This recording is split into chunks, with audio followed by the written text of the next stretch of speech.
like to introduce our second speaker, Delisa West, from the Dynamic Leadership Pathways Manual, Level 2, Introduction to Toastmasters Mentoring, the good, the bad, and the ugly. Delisa has learned from the best, or were they? Delisa will provide a guided tour of her jobs and people who helped her learn. Delisa's experience and has a unique distinction of fulfilling a variety of roles and jobs over the years, including working with multiple formal and informal mentors. I'd like to welcome Delisa. Thank you, Mr. Toastmaster. Was I transmuted when I was mentored? My stories will give you some ideas. I'll tell you about 3 different mentors I've had over time. One was the owner and broker of the real estate office, the first real estate office I worked in. I was a little baby real estate agent. I didn't really know anything about anything. And she said, okay, you can work here. It was a small town, and there were a lot of real estate agents in this small town. She was married to the barber. So they got all the good gossip of what was going on in town. And every day they went out to lunch to some local restaurant to see their people. And she mentored me thusly. She said, here's what you need to do to start, honey. Here's a list of all the owners of vacant land. I want you to write them letters. Here's the typewriter. Here's the carbon paper. Here's the envelopes and the stamps. And so I marked off one lot at a time, wrote the person a letter, sent it in the snail mail, and waited for someone to call. The other way we got clients was people just randomly came to the office and walked in, and we took turns saying, that's my client. And there was a fellow that came in who wanted to start a church. He was very persistent. He was mine. He came in and he was my client. He came in week after week after week, but there was really no property to sell him. And one day she said, after he left, she said, you don't really like working with him, do you? And I said, no, not really. I mean, there's nothing to sell him. And she said, what if I take him over? I said, okay. So she took him over.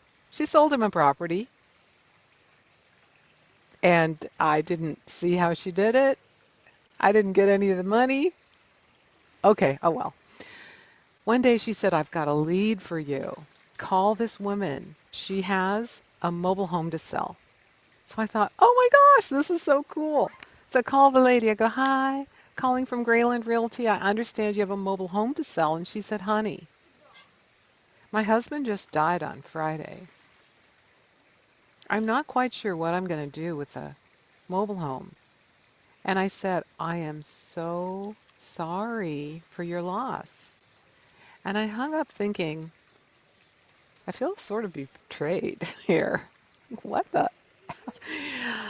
Fast forward now, I live in Seattle, and I'm a real estate agent in Seattle. First of all, I had 3 weeks of training, which was magnificent. I knew how to do lots more than I ever learned in Grayland.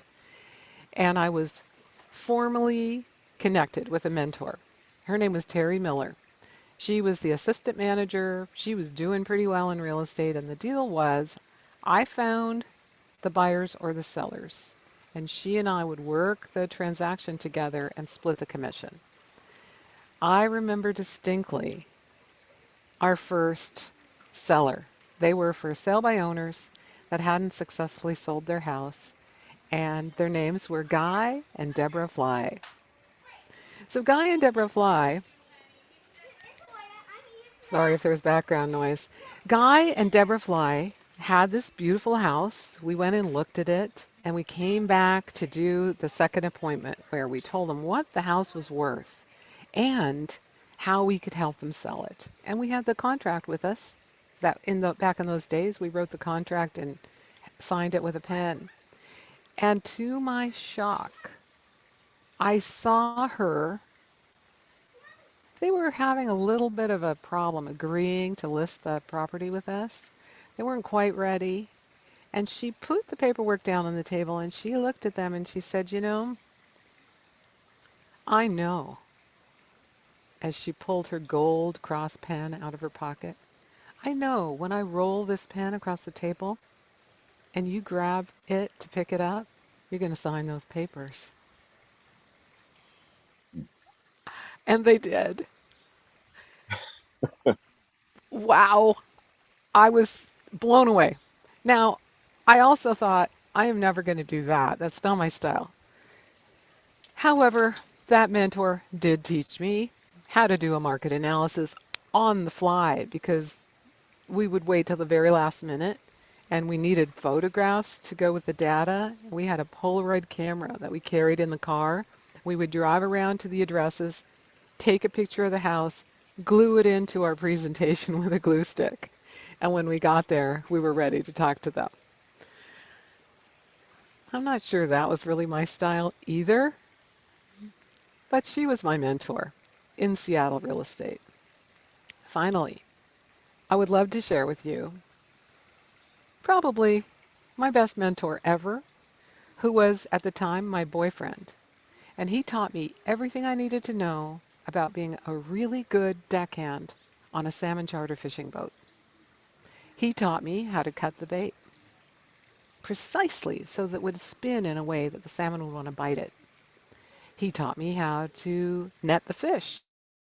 When you push that net into the water and the fish is swimming around, you better be in front of its head, not in front of its tail, if you want the net to capture the fish. He taught me how to sharpen knives, a skill I still use today with a whetstone. And he also taught me how to properly wash a boat with a bucket of soapy water and a big scrub brush, and how to factor in which way the wind is blowing.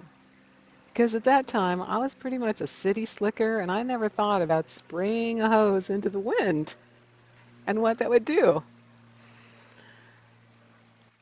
I must say, of all the mentors I've had, and I've had a few, Jeff Parker was probably the best one, teaching me all these life skills, which I also used on the salmon charter boat. Back to you, Mr. Toastmaster.